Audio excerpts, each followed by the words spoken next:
So you've heard my cautions about AI and what I'm worried about with AI, but this is where I can get excited. Now, remember what I said in previous video is I said that you're going to be doing these AI tutors probably in class, because what may happen is the students may do the AI, use AI to do the AI, and then they won't learn anything if you do it as homework. There may be some exceptions. I can think of one that just popped into my head just now. So let me give you a prompt that I used to use where the kids were using AI to cheat with the AI. This is the prompt I had with our tutor that we purchased for our school. I said, have students watch the 2 linked videos and then ask them 2 questions to determine if they watched the video, then have them answer the following 11 questions. And here are 2 of the questions.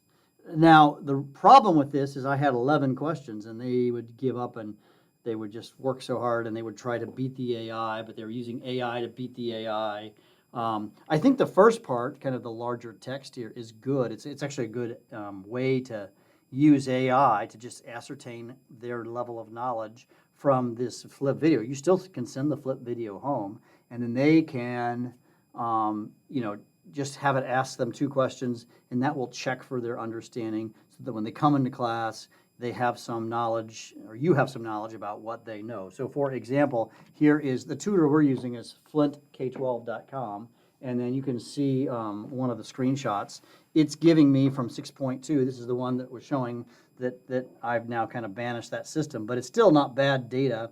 It's what they're strong in and what they're weak in. But if I were just to use this for just a particular video for them to watch, I think that's where you get a really good way for using AI. A colleague of mine, that's what he does, is he assigns the video and he has the video come up with 2 questions from the video, because it like scrubs the text or something like that. And then it kind of grades their level of understanding. Again, remember, this is the lower level content that you're giving to the students, and it seems to really work. Now, another thing that this particular tool uses that I'm a big fan of, and maybe this could be done as a homework assignment, is that some of our world language teachers, they can assign an AI tutor, and they can say they're going to a restaurant, the students are going to a restaurant, they're at this level of speaking the target language, Spanish, French, Russian, whatever you're trying to teach, and then they're going to have a conversation, and the only way they can respond is by talking, not by typing. And then they have a conversation. It records their conversation, and then it grades their level of comprehension, tells them what words they're struggling with, or what phrases, or what verb tenses, or whatever. And I think that's hard to AI it, because they have to actually talk at it. I mean, I guess they could get another AI tutor, but it literally records their voice. And so, so that might be a good use of a homework that's AI-able. That's un-AI-able using AI, I guess is but the kinds of things I was asking, like, tell me more about this particular aspect of a volcano or something like that, they just AI'd it and found the answer.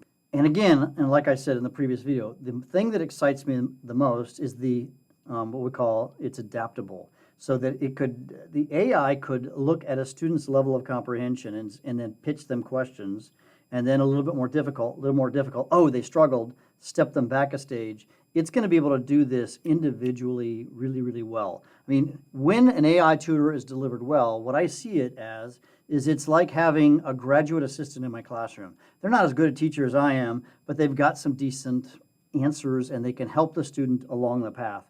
And then I'm multiplying myself with all of these AI tutors. Now, they're not perfect. I watched a student who was literally doing it in my class like she's supposed to, and she said, hey, Mr. Bergmann, come over here. and the AI was getting really snarky with her. This AI right here.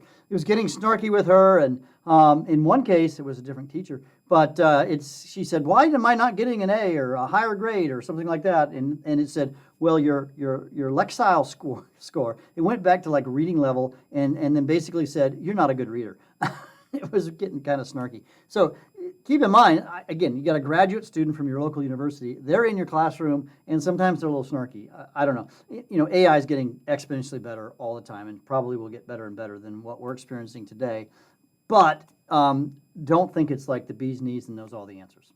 So anyways, AI tutors, I think, are going to be something that can really be powerful in your classroom for a wide variety of uses, and we're going to have to continue to play and iterate to figure out what that looks like in our class.